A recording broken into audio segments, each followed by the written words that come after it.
Hi everybody, this is Avrohom chapter from the Jewish Learning Exchange. I hope you and yours are well.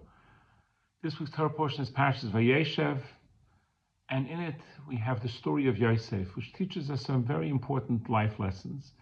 The Torah portion is not just telling us history of what happened in the past, but actually telling us important lessons of how we can live our life today. What happens if we have challenges in our life? What can we do to get through them?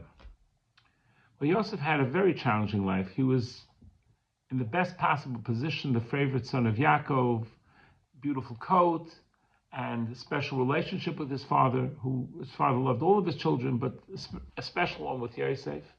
And before he knew it, he was almost killed. He was thrown into a pit with snakes and scorpions that he miraculously survived. He was taken out of the pit and sold into slavery into Egypt.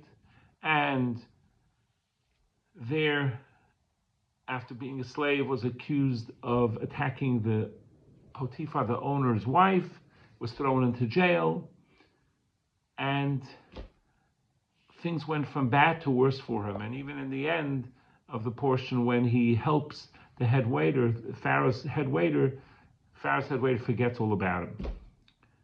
So I think he had a three-pronged approach. Number one, he tried to do the best that he could. He worked hard and gave it all his best and didn't wait for the circumstances to change. In Potiphar's house, he became elevated to be in charge of the entire house. In jail, he became the assistant to the warden and was in charge of all the prisoners, all from his diligence and hard work and good attitude. Many of us get stuck.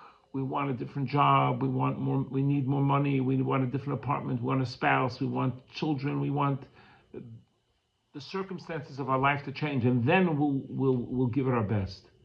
It works the other way. Give it our best all the time. We can pray, and the Almighty should help us get the things that we need to serve Him better.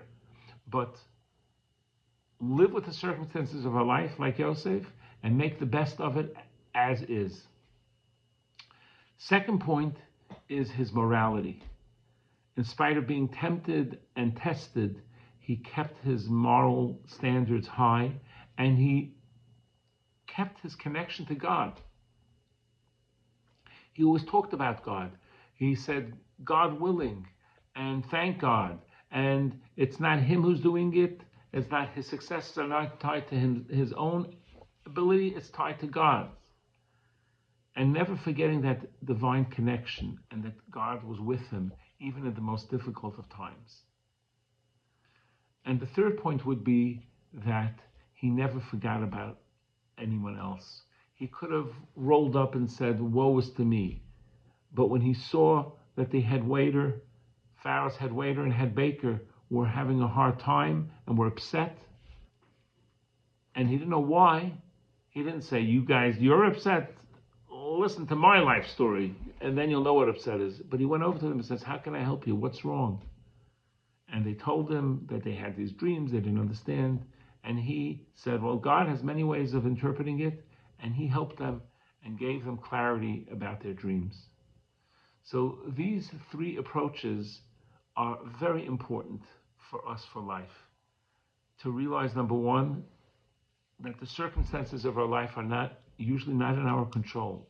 We have to do the best that we can, and while we're in those circumstances, to sanctify God's name and our actions, act in a professional and the best possible way we can be, and be successful in whatever we're doing, and not wait for the circumstances to change for us to change.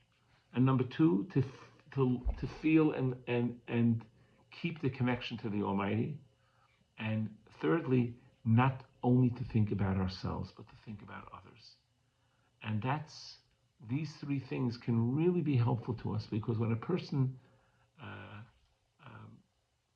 doesn't only think about themselves, they open up doors because they're thinking about other people.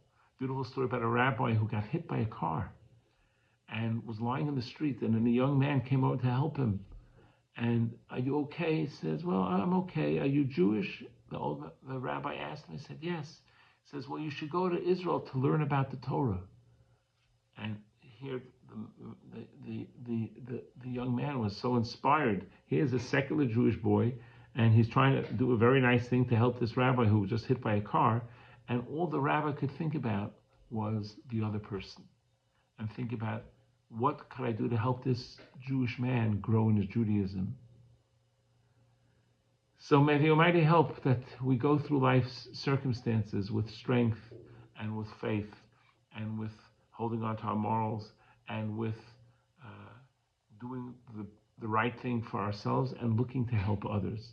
And with those three things, we'll hopefully be able to get through all of our challenges.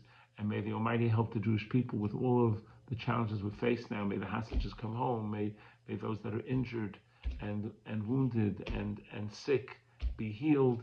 And may God protect the entirety of the Jewish people. And may we learn the lesson, the powerful lesson of Yosef, and how he managed to survive these difficult times so successfully, and let him be a role model for us that we can do the same. All the best. Have a great Shabbos.